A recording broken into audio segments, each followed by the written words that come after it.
जय श्री हरि विष्णु, जय माँ लक्ष्मी। प्रिय भक्तों, आज हम आपके लिए एक अत्यंत पावन और हृदय को भक्ति से भर देने वाली कथा लेकर आए हैं, देवउठनी एकादशी और तुलसी विवाह की। सनातन धर्म में वर्ष के 24 एकादशी व्रतों में से देवउठनी एकादशी का स्थान सबसे विशेष माना गया है। ये पर्व भगवान श्री हरि विष्णु की जागृति का प्रतीक है और ये दर्शाता है कि भक्ति, संयम और तप से ही जीवन में प्रकाश आता है। कहते हैं कि आषाढ़ शुक्ल एकादशी के दिन भगवान विष्णु क्षीर सागर में शेषनाग की शैया पर योग निद्रा में चले जाते हैं और ठीक 4 महीने बाद कार्तिक शुक्ल एकादशी को, जिसे प्रबोधिनी या देवउठनी एकादशी कहा जाता है, वे पुनः जागृत होते हैं। इस दिन भक्त भगवान के जागरण का उत्सव मनाते हैं, तुलसी विवाह करते हैं, दीपदान और भजन कीर्तन करते हैं। कहा जाता है कि एक बार बैकुंठ धाम में माँ लक्ष्मी कमलासन पर बैठी थी। उनके मन में एक विचार उठा और उन्होंने भगवान विष्णु से कहा, प्रभु, आप सृष्टि के पालन करता है, दिन रात लोगों की रक्षा में लगे रहते हैं। आप जब भी सोते हैं तब कल्पों तक निद्रा करते हैं, जिससे सृष्टि का नाश होता है। क्या ऐसा नहीं हो सकता कि आप थोड़ी अवधि के लिए विश्राम करें ताकि मैं भी कुछ विश्राम पा सकूं? भगवान विष्णु मुस्कुराए और बोले, देवी, यदि मैं विश्राम करूंगा तो सृष्टि का पालन कौन करेगा? लक्ष्मी जी ने कहा, प्रभु, जैसे दिन और रात दोनों आवश्यक हैं, वैसे ही विश्राम और कर्म दोनों जरूरी हैं। आप यदि थोड़े समय के लिए विश्राम करेंगे तो आपके भक्तों को सेवा का अवसर मिलेगा। भगवान ने प्रसन्न होकर कहा, तथास्तु देवी, अब से मैं प्रत्येक वर्ष वर्षा ऋतु के 4 महीनों तक क्षीर सागर में योग निद्रा करूंगा। इस दौरान जो भक्त मेरी सेवा करेगा वह तुम्हारे सहित मेरे धाम का अधिकारी बनेगा। तभी से यह परंपरा आरंभ हुई कि भगवान विष्णु देवशयनी एकादशी को सोते हैं और देवउठनी एकादशी को जागते हैं। लक्ष्मी जी के अनुरोध से यह चातुर्मास काल भक्तों के लिए वरदान बन गया, जब हर पूजा और व्रत का पुण्य लाखों गुना बढ़ जाता है। ये वही शुभ अवसर है जब स्वयं भगवान विष्णु 4 महीने की योग निद्रा के बाद जागते हैं और समस्त ब्रह्मांड में पुनः शुभ कार्यों का आरंभ होता है। आओ भक्तों, एकाग्र मन से सुनते हैं ये दिव्य कथा जो हमें धर्म, प्रेम और भक्ति का सार समझाती है। देवशयनी एकादशी के दिन से शुरू होता है चातुर्मास। ये 4 महीनों की अवधि होती है जब देवता विश्राम करते हैं। इस दौरान न तो विवाह किए जाते हैं, न कोई मांगलिक कार्य संपन्न होता है। कहते हैं कि इन 4 महीनों में भगवान विष्णु स्वयं ध्यानावस्था में रहते हैं और सृष्टि की गहराइयों में ऊर्जा का संचय करते हैं। फिर जैसे ही कार्तिक मास की शुक्ल पक्ष की एकादशी आती है, जिसे देवउठनी एकादशी या प्रबोधिनी एकादशी कहा जाता है, उस दिन भगवान विष्णु अपनी योग निद्रा से जागते हैं। जब भगवान विष्णु का जागरण होता है तो ब्रह्मांड में पुनः मंगल की ध्वनि गूंज उठती है। देवता, ऋषि, गंधर्व, अप्सराएं सभी उनका स्वागत करते हैं और कहते हैं, उठो देव देवकी नंदन, उठो गोविंदा माधव, उठो दीनदयाल प्रभु, अब जग में मंगल हो। इस दिन व्रत करने से सहस्त्र यज्ञों के समान पुण्य प्राप्त होता है। भक्त प्रातःकाल स्नान कर तुलसी दल से भगवान विष्णु का पूजन करते हैं, दीप जलाते हैं और ओम नमो भगवते वासुदेवाय का जाप करते हैं। कहते हैं कि इस दिन भगवान विष्णु के जागरण के साथ ही सारे मांगलिक कार्य पुनः प्रारंभ हो जाते हैं। वर्ष 2025 में देवउठनी एकादशी का पावन पर्व 1 नवंबर शनिवार को मनाया जाएगा। इस दिन भगवान विष्णु के जागरण का शुभ समय रहेगा और तुलसी विवाह का मंगल पर्व भी मनाया जाएगा। चूंकि कई स्थानों पर रविवार को तुलसी विवाह नहीं किया जाता है, इसलिए कुछ परिवार 3 नवंबर सोमवार को तुलसी विवाह संपन्न करेंगे। इस प्रकार तीनों तिथियों में अपने कुल की परंपरा के अनुसार तुलसी विवाह किया जा सकता है। अब जानते हैं भक्तों कि तुलसी विवाह का महत्व क्या है और यह क्यों मनाया जाता है। पुराणों में वर्णन है कि एक बार भगवान विष्णु ने असुर शंखचूड़ का वध किया। शंखचूड़ की पत्नी थी देवी तुलसी, जो अत्यंत पतिव्रता और धर्मनिष्ठा वाली थी।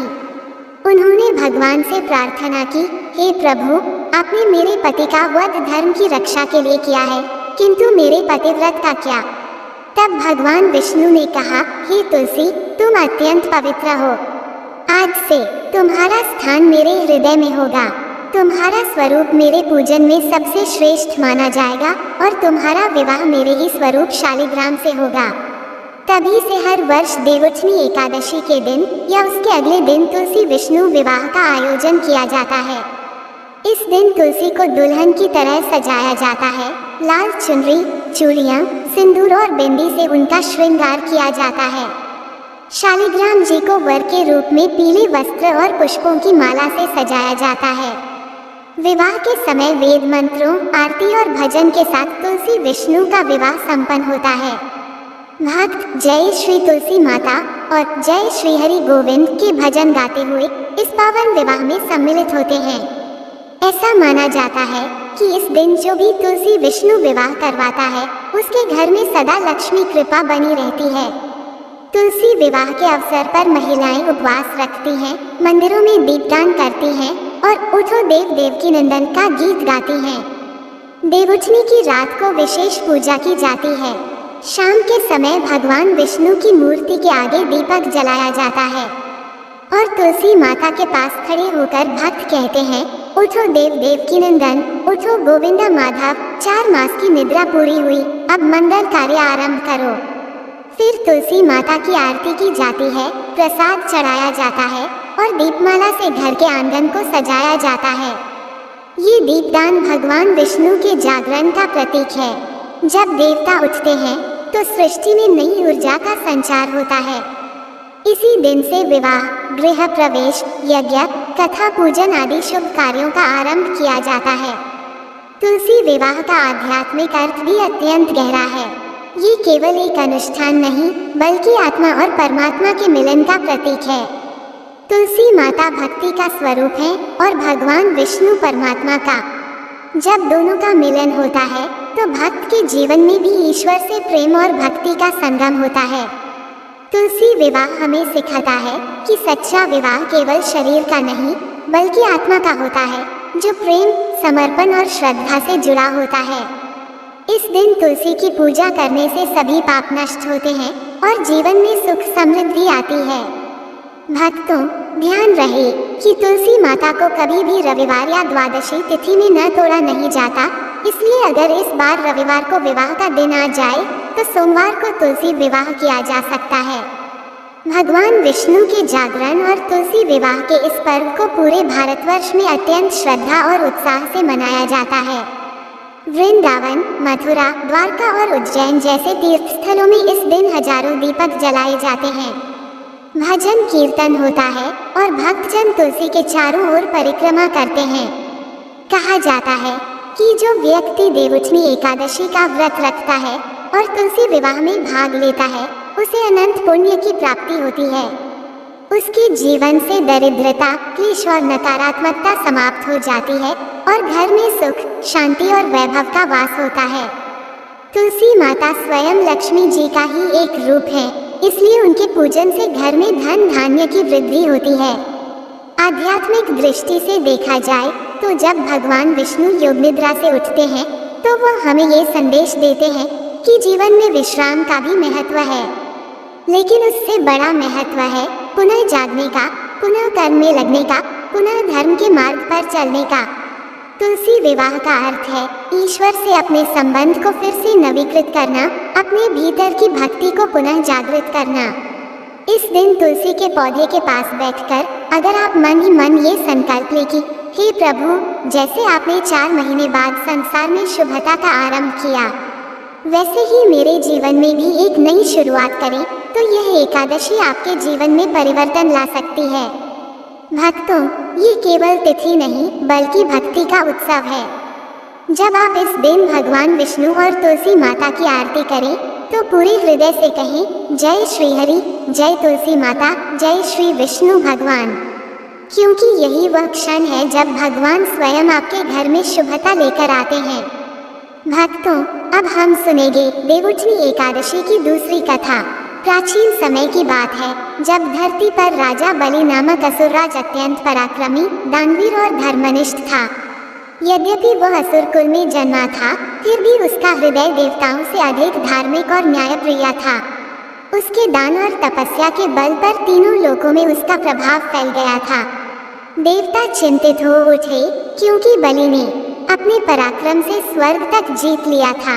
तब सभी देवता भगवान विष्णु के शरण में पहुँचे और बोले, प्रभु, राजा बलि अत्यंत बलशाली हो चुका है, उसने इंद्रलोक तक जीत लिया है, अब धर्म की रक्षा का कोई उपाय कीजिए।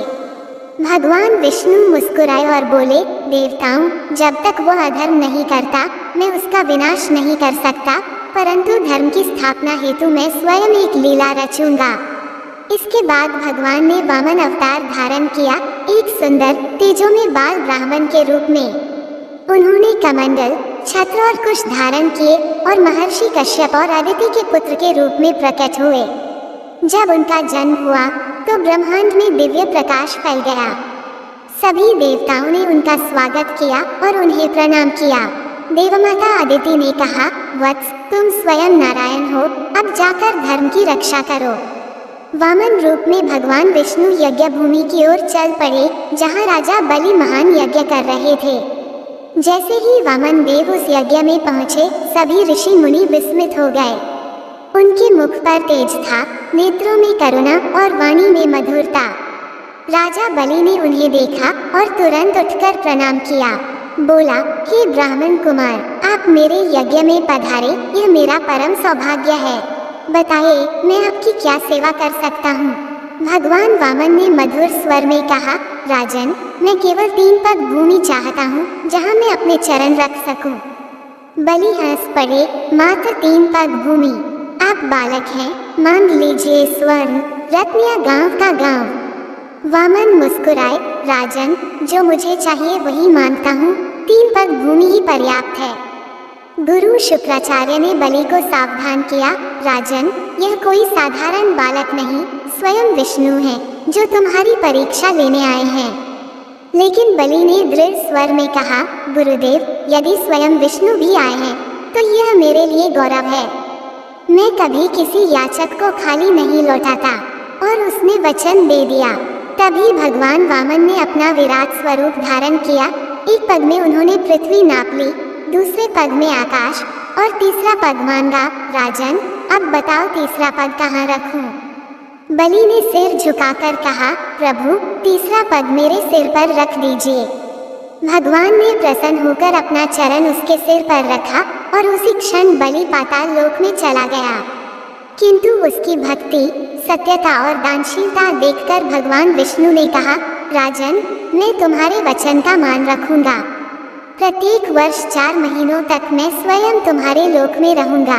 तभी से यह परंपरा आरंभ हुई कि आषाढ़ शुक्ल एकादशी देवशयनी एकादशी के दिन भगवान विष्णु योग निद्रा में चले जाते हैं और कार्तिक शुक्ल एकादशी देवउठनी एकादशी को जागते हैं। ये 4 महीने चातुर्मास कहलाते हैं, जिसमें सभी देवता विश्राम करते हैं और पृथ्वी पर किसी भी शुभ कार्य का आयोजन नहीं किया जाता। इन महीनों में भक्त केवल साधना, व्रत और पूजा में लीन रहते हैं। जब कार्तिक शुक्ल एकादशी आती है तब भगवान विष्णु का जागरण होता है। इसे देवउठनी एकादशी कहा जाता है। इस दिन माना जाता है कि सृष्टि में पुनः शुभता और जागरण का आरंभ होता है।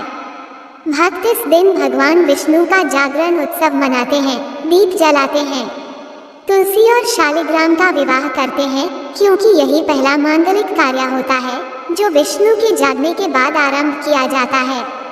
तुलसी विवाह इस बात का प्रतीक है कि भगवान विष्णु अब पुनः जाग गए हैं और सृष्टि में धर्म, भक्ति और प्रेम की लहर फिर से बहने लगी है। इसलिए भक्तगण इस दिन कहते हैं, जय देव उठे श्रीहरि, सोवत रहे 4 मास, अब जागे शुभ कार्य करिए, मिटे अज्ञान का त्रास। देवउठनी एकादशी की रात भगवान विष्णु का आरती, भजन, जागरण और तुलसी पूजन करने का अत्यंत फलदायी प्रभाव बताया गया है। जो भक्त सच्चे मन से इस दिन व्रत और पूजा करता है, उसके जीवन से अंधकार मिट जाता है और उसके सभी कार्य सिद्ध हो जाते हैं। इसी कारण से देवशयनी और देवउठनी एकादशी की यह कथा केवल राजा बलि और विष्णु की नहीं, बल्कि भक्ति और समर्पण की कहानी है। ये सिखाती है कि जो भक्त सच्चे हृदय से ईश्वर को समर्पित होता है, उसे भगवान स्वयं अपने साथ रखते हैं। जैसे विष्णु हर वर्ष 4 महीने राजा बलि के पास रहते हैं और फिर जागकर समस्त जगत को मंगलमय बनाते हैं। जय श्री हरि, जय वामनदेव, जय श्री विष्णु भगवान। अब सुनिए तीसरी कथा। बहुत प्राचीन काल में सत्यलोकपुरी नामक राज्य में एक धर्मनिष्ठ राजा राज्य करता था। वह अत्यंत विष्णु भक्त था और उसके राज्य में कोई भी एकादशी के दिन अन्न नहीं खाता था। हर घर में भगवान विष्णु का नाम गूंजता था। राजा प्रतिदिन मंदिर जाकर कहता, हे नारायण, यदि मैं न्यायपूर्वक शासन करूं तो ये राज्य आपके नाम का बना रहे। भगवान विष्णु राजा की भक्ति से प्रसन्न थे। उन्होंने कहा, देखूं इस राजा की निष्ठा कितनी अडिग है। और उन्होंने एक सुंदर स्त्री का रूप धारण कर उसकी परीक्षा लेने का निश्चय किया। वह स्त्री अपूर्व सौंदर्य की थी। जब वह राजा के सामने पहुंची तो बोली, राजन, मैं आपसे विवाह करना चाहती हूँ, पर एक शर्त है, जो भोजन मैं बनाऊं वही आपको करना होगा। राजा ने शर्त स्वीकार की, पर कहा, मेरी भी एक शर्त है, एकादशी के दिन मैं केवल फलाहार करूंगा। विवाह के बाद कुछ दिन सुख से बीते। एक दिन एकादशी आई। रानी ने स्वादिष्ट भोजन बनाया और राजा से कहा, राजन, आज मेरे हाथ का भोजन कीजिए। राजा बोले, प्रिय, आज एकादशी है, मैं केवल फलाहार ही करूंगा। रानी क्रोधित होकर बोली, क्या मेरी बात का कोई मूल्य नहीं? मैंने शर्त रखी थी। राजा शांत स्वर में बोले, धर्म से बड़ा कोई बंधन नहीं, मेरी आत्मा विष्णु भक्ति से बंधी है। ये सुनकर रानी का क्रोध बढ़ गया। उसने कहा, यदि तुमने मेरी बात नहीं मानी तो मैं तुम्हारे पुत्र का सिर काट दूंगी। चारों ओर सन्नाटा छा गया, किंतु राजा अडिग रहे। उन्होंने कहा, यदि मेरे धर्म पालन से मेरे पुत्र का बलिदान भी हो जाए तो भी मैं विचलित नहीं होऊंगा। तभी रानी का रूप बदल गया, तेजों में प्रकाश फैला और स्वयं भगवान विष्णु प्रकट हुए। भगवान बोले, राजन, तुम्हारी अडिग भक्ति देखकर मैं प्रसन्न हूँ। आज से तुम्हारा नाम व्रतनिष्ठ राजा होगा। तुम्हारे राज्य में सदा धर्म की विजय रहेगी। राजा ने कहा, प्रभु, मेरे राज्य में सदैव आपका निवास रहे। भगवान ने आशीर्वाद दिया, जो व्यक्ति एकादशी का धर्म पूर्वक पालन करेगा वह मेरे धाम का अधिकारी बनेगा। अब सुनिए चौथी कथा। एक छोटे से गांव में हरिदास नाम का गरीब ब्राह्मण रहता था। वह निर्धन था, परंतु भगवान विष्णु का परम भक्त था। हर एकादशी को व्रत रखता और भजन गाता। एक दिन उसने मन में सोचा, भगवान मेरे घर क्यों नहीं आते? उसने संकल्प लिया कि अगली एकादशी को भगवान को भोजन के लिए आमंत्रित करेगा। एकादशी के दिन उसने घर को साफ किया, तुलसी का मंडप सजाया और कहा, हे प्रभु, आज मेरे छोटे से घर में पधारो। तभी दरवाजे पर एक तेजस्वी ब्राह्मण आए। हरिदास ने उन्हें प्रणाम किया और आदर से बैठाया। जब उसने भोजन परोसा तो ब्राह्मण बोले, हरिदास, मैं तुम्हारी भक्ति से प्रसन्न हूँ, मैं स्वयं नारायण हूँ। ये सुनकर हरिदास भाव विभोर हो गया। उसी समय राजा वहाँ से गुजरा। उसने हरिदास के घर से तेज निकलते देखा। पास जाकर देखा तो स्वयं भगवान विष्णु हरिदास के साथ बैठे थे। राजा ने हाथ जोड़कर कहा, प्रभु, आप इस निर्धन भक्त के घर। भगवान बोले, जहाँ सच्ची भक्ति होती है मैं स्वयं वहाँ आता हूँ। मंदिरों में मेरी मूर्ति रहती है, पर भक्त के हृदय में मैं प्रकट होता हूँ। ये कहकर भगवान ने हरिदास को अपने धाम ले गए। उस दिन से गांव में हर एकादशी को सामूहिक भजन और कथा होने लगी और राज्य में सुख समृद्धि आ गई। भक्तों, देवउठनी एकादशी की ये कथाएं हमें ये सिखाती हैं कि भक्ति कर्म या आडंबर से नहीं बल्कि सच्चे हृदय की भावना से होती है। जो व्यक्ति एकादशी के व्रत से अपनी इंद्रियों को संयमित करता है वही भगवान के समीप पहुंचता है। जो धर्म पर अडिग रहता है उसे स्वयं भगवान विष्णु दर्शन देते हैं। देवउठनी एकादशी हमें ये भी याद दिलाती है कि जैसे भगवान विष्णु निद्रा से जागते हैं, वैसे ही हमें भी अज्ञान की नींद से जागकर धर्म और भक्ति के मार्ग पर चलना चाहिए। इस दिन तुलसी विवाह, दीपदान, कथा श्रवण और दान का विशेष महत्व है। जो भक्त श्रद्धा से इस दिन व्रत करता है वह समस्त पापों से मुक्त होकर भगवान विष्णु के धाम को प्राप्त करता है। जय श्री हरि विष्णु, जय माँ लक्ष्मी, हरि बोल। प्रेम से बोलिए जय श्री हरि विष्णु, जय तुलसी माता।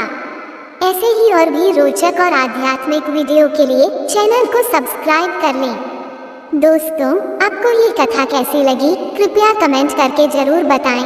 वीडियो पसंद आया हो तो लाइक करें और अपने दोस्तों के साथ शेयर करें। कमेंट बॉक्स में जय श्री हरि विष्णु, जय तुलसी माता लिखना ना भूलें। फिर मिलते हैं एक और भक्तिपूर्ण वीडियो के साथ। धन्यवाद। जय श्री कृष्ण।